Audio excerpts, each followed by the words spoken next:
दोस्तों आज एक सीख उस बात से मिलने वाली है जो कि अकेला रहकर हर बाजी अपने नाम कर लेता है। जहाँ पर सभी पशु पक्षी आंधी तूफान के दौरान अपने रहने का सहारा ढूंढता है, वहीं पर बाज उसी तूफान में अकेला सैर करता है। दोस्तों एक आचार्य अपना आश्रम समुद्र तट के किनारे बना कर रहते थे, जहाँ समुद्र के ऊपर अक्सर बाज उड़ते हुए दिखते थे।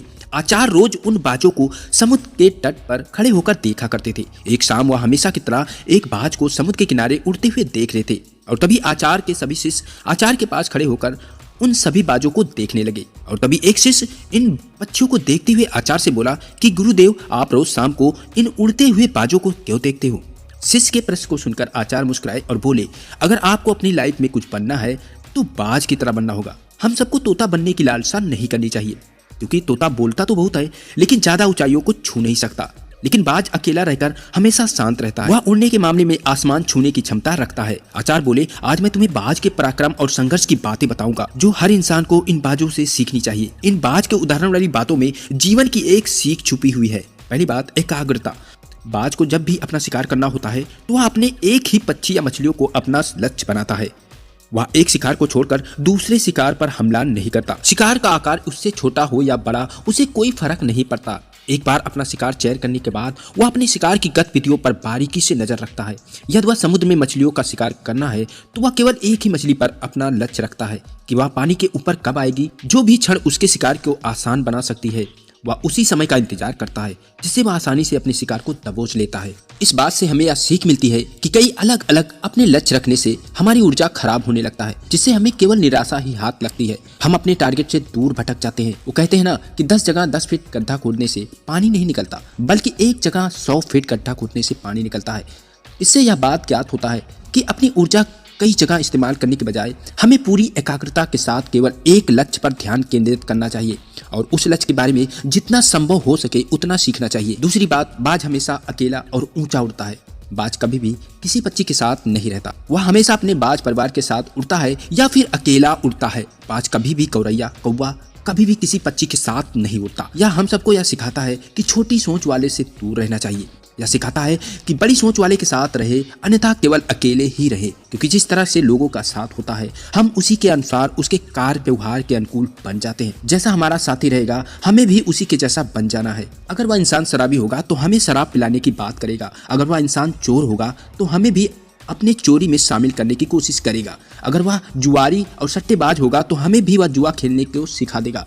तो बड़ी सोच वाले लोगों के साथ रहे या फिर अकेले रहे, क्योंकि जिस भी तरह के लोगों के साथ हम रहते हैं हम उसी के जैसा बन जाते हैं जो हम हैं। इसलिए हमेशा अच्छे लोगों का साथ करें, नहीं तो आप पीछे रह जाओगे।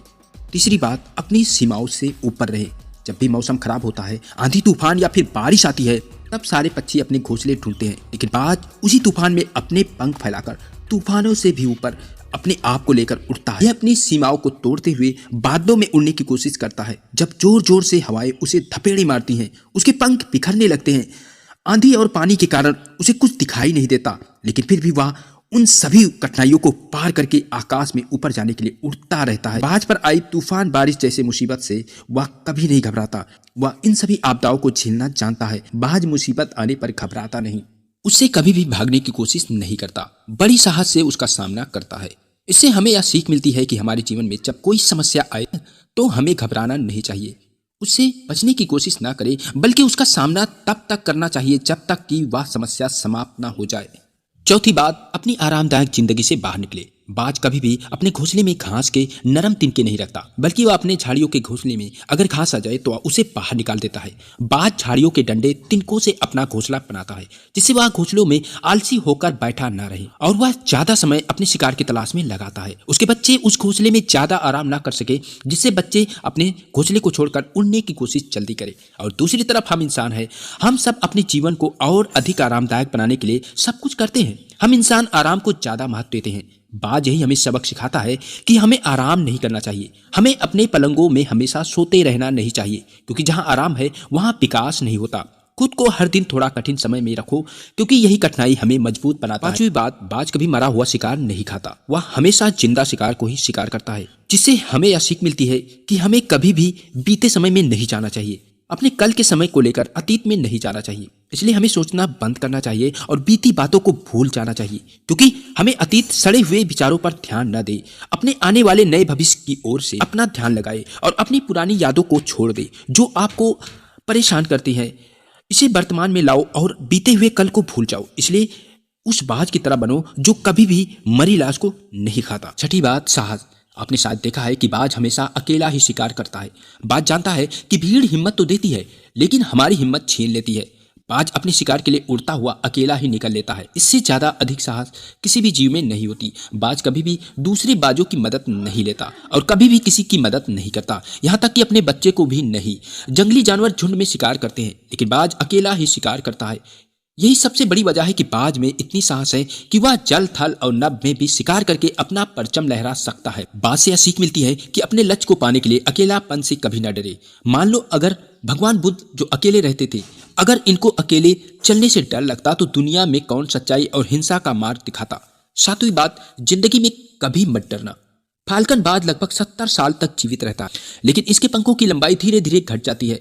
बाज जब 40 साल का हो जाता है तो उसके पंख खराब हो जाते हैं, जिससे वह उड़ नहीं सकता। उसके चोंच की धार खत्म हो जाती है, उसके पंजे मुड़ जाते हैं, जिससे अपना शिकार नहीं कर सकता। ऐसी स्थिति में वह उड़ नहीं सकता और अपना शिकार भी नहीं कर सकता।